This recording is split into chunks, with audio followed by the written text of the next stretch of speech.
Life like a wayfarer journeying, like a stranger on his way back home. پہلی امتوں کو 2 نمازیں، ہمیں 5. پہلی امتوں کی مسجد کوئی نہیں، ہماری مسجد. پہلی امتوں کی اذان کوئی نہیں، ہمیں اذان ملی. اور اذان اتنا بڑا عمل بنا دیا میرے نبی نے کہ آپ نے فرمایا کہ اذان دینے والا قیامت کے دن سب سے اونچے مقام پر کھڑا ہوگا. حضرت علی فرمایا کرتے تھے کاش میں اللہ کے نبی سے حسن حسین کے لیے مسجد نبوی کی اذان مانگ لیتا. یہ حضرت علی فرمایا کرتے تھے. اور جنگ قادسیہ میں مؤذن زخمی ہو گیا تو اذان دینے کے شوق میں سردار آپس میں الجھ گئے، کہتا میں دوں گا، کہتا میں دوں گا. پھر قرہ اندازی ہوئی جس کا نام نکلا اس نے اذان دی. حضرت عمر فرمایا کرتے تھے اگر میں امیر المومنین نہ ہوتا، اگر میں خلیفہ وقت نہ ہوتا تو میں مسجد نبوی کا مؤذن بننا پسند کرتا. کسی کو اذان نہیں ملی، ہمیں اذان. پہلا مؤذن بلال بنا. پہلے مؤذن اللہ نے بلال کو یہ عزت عطا فرمائی. دنیا میں یہ ہے اور آخرت میں یہ ہے کہ میرے نبی نے فرمایا کہ جب جنت میں جانے کا وقت آئے گا نا تو جنت کی میرے لیے سواری لائی جائے گی. میں اس سواری پہ بیٹھوں گا تو اس کی جو وہ رسی ہوگی نا وہ ایسے نیچے گر جائے گی، نیچے گرے گی. اس رسی کے یعنی اس کی جو لگام ہوتی ہے نا وہ نیچے گرنے کا مطلب ہے یہ ایسے نیچے گر گئی. اب نیچے گرنے کا مطلب ہے کہ اس کی ڈرائیونگ میرے نبی نے نہیں کرنی. کوئی آنے والا ہے، کوئی ڈرائیور آنے والا ہے جو رسی پکڑ کے چلے گا، کوئی کوچبان آنے والا ہے جو اس کو پکڑ کے چلے گا. رسی کا گرنا ایک انڈیکیشن ہے کہ کوئی نصیب والا اب آئے گا. جب آپ کی سواری کھڑی ہوگی، رسی نیچے ہے تو اب سب کی گردنیں ایسے ہوں گی. کون؟ سب قیاس کر رہے کون کون کون. اللہ کی طرف سے اعلان ہوگا بلال کو بلایا جائے. بلال بلال. تو بلال آپ کی سواری کی لگام پکڑیں گے اور آپ نے فرمایا کہ سب سے پہلے میں جنت میں جاؤں گا اور بلال میرے ساتھ ہوگا، میری سواری کی لگام پکڑے ہو جائے گا. تو ہمیں اذان ملی، کسی امت کو اذان نہیں ملی. ہمیں 5 نمازیں ملی، کسی امت کو نمازیں نہیں. 2 نمازیں، ایک فجر کی 2 رکعت، عصر کی 2 رکعت.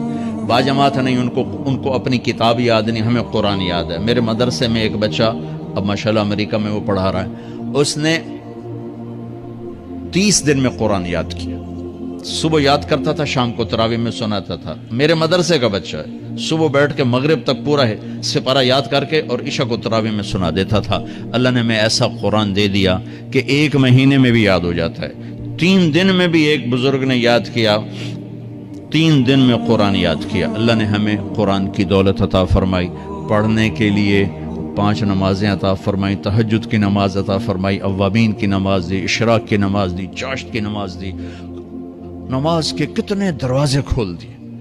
اور میرے نبی کی آخری نصیحت تھی میری امت نماز نہ چھوڑنا، نماز نہ چھوڑنا، نماز نہ چھوڑنا. اور اس 14 صدی میں کوئی موقع ہے نماز چھوڑنے کا تو وہ میرے نبی کے نواسے کی کربلا کا ہے کہ جب ظلم بھی انتہا پر تھا اور مظلوم بھی اپنی آخری حدوں پر تھا اور کائنات نے نہ ایسا ظلم دیکھا، نہ ایسے مظلوم دیکھے، نہ ایسی پاکیزہ ہستیاں دیکھی، نہ ایسے درندے دیکھے. تو سورج ڈھلا، نماز کا وقت ہوا ہے تو آپ نے سبحان اللہ، آپ نے زہیر سے فرمایا کہ شمر سے کہو نماز پڑھنے دے. نماز پڑھنی ہے، امت کو پیغام دینا ہے کہ یہ کسی حال میں چھوڑنے کا کام نہیں ہے. تو انہوں نے آگے بڑھ کے شمر سے کہا نماز پڑھنے دو. انہوں نے کہا نہیں، نماز نہیں پڑھنے دیں گے، ہماری تلوار چلے گی. انہوں نے واپس آ کر کہا جی وہ کہہ رہے ہیں ہم جنگ نہیں روکیں گے، تلوار چلے گی.